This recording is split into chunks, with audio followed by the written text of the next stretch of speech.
if you chunk or thin your chips, the odds are pretty good that you're using a method from 1920. It's 2016 now, and there's new ways to chip.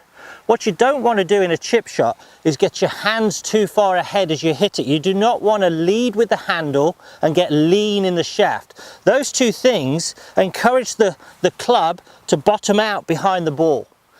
If you've been told to get your weight forward and your ball back, what happens is the sternum now goes behind the ball, the hands get too far ahead, and you're encouraging that look where the handle's ahead and the shaft's leaning.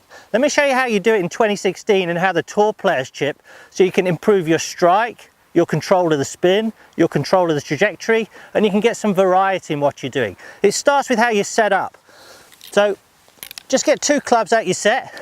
You're going to put one towards the target, so we'll call that 12 o'clock on a clock face, and we'll call the target 11 o'clock. So you're going to put the heads like that together. So there's 12 o'clock, there's 11 o'clock. So I'm going to get my feet, knees, hips, and especially my shoulders at 11 o'clock. In the old-fashioned way, you'd get your weight forward in this fashion, so the lower body weight goes forward. When I do that, my sternum now goes back. I actually want to do the opposite. I want to get my lower body weight kind of favoring my right heel, so I can get my upper body weight more forward. If I do that, the sternum is now more ahead of the ball. So I've got my feet, knees, hips and shoulders at 11 o'clock. I've got a really narrow stance, my knees are together and my upper body weight's forward. Now you've got to stand really close to the chip. Too many people stand too far away from a chip, so their arms get too independent. Stand closer so your triceps and your rib cage are connected.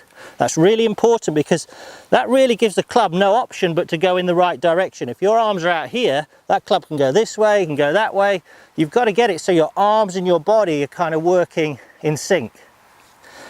So the hands are not too far forward, they're not too far back, they're just left of your zipper. My arms are pinched to my rib cage. Now, the engine of the stroke is a turning motion of your trunk and your thighs.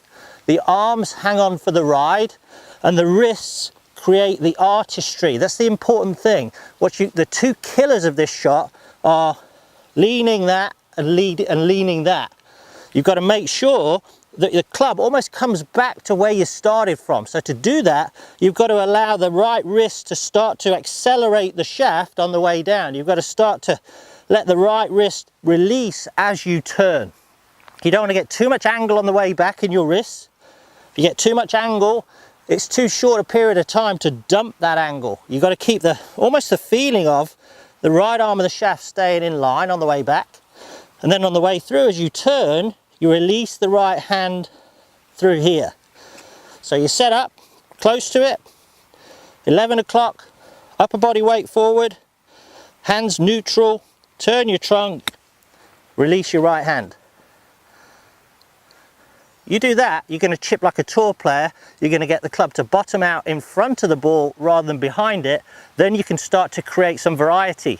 The players I work with can hit the same landing spot with 9 different spins. You need to do the same.